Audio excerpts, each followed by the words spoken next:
ഒരു കുടുംബം എന്നോട് പറഞ്ഞു, ഞങ്ങൾ കന്നുകാലിക്കൂട് പോലുള്ളൊരു വീട്ടിലാണ് താമസിച്ചത്. നല്ലൊരു ഭക്ഷണമില്ലായിരുന്നു, നല്ലൊരു കസേരയില്ലായിരുന്നു, നല്ലൊരു കട്ടിലില്ലായിരുന്നു, എന്തിനു പറയണ ഒരു വീട് പോലുമില്ല, ഒരു നല്ല വാതിൽ പോലും ഞങ്ങളുടെ വീടിനില്ലായിരുന്നു.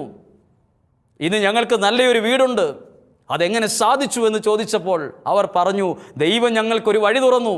ഞങ്ങളുടെ മകൻ ഇന്ന രാജ്യത്ത് പോകാൻ ഇടവന്നു. ദൈവം തുറന്നതുകൊണ്ടാണ്.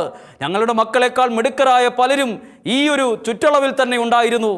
ഞങ്ങളുടെ മകൻ ആഗ്രഹിച്ച് അതിൻ്റെ പ്രോസസ്സ് നീങ്ങിയപ്പോൾ എല്ലാ കാര്യങ്ങളും ദൈവമായിട്ട് അത് തുറന്ന് പെട്ടെന്ന് ആ കാര്യങ്ങൾ സാധിച്ചു. ചെന്നപ്പോൾ അല്പം ബുദ്ധിമുട്ടുണ്ടെങ്കിലും അവിടെ അനുഗ്രഹമുള്ള ഒരു നല്ലൊരു ജോലി ദൈവം ഒരുക്കി തന്നു. കുടുംബമായി അവർ അവിടെയാണ്. സാമ്പത്തിക ബുദ്ധിമുട്ടുകളൊക്കെ മാറ്റി ദൈവം ഇന്ന് അനുഗ്രഹത്തിൻ്റെ നിലയിലെത്തിച്ചത് ദൈവം തുറന്നൊരു വഴിയിലൂടെ പോയത് കൊണ്ടാണ്. ദൈവം തുറന്ന വഴിയിലൂടെ നിങ്ങളെ കൊണ്ടുപോകുന്നത് പരിശുദ്ധ അമ്മയാണ്.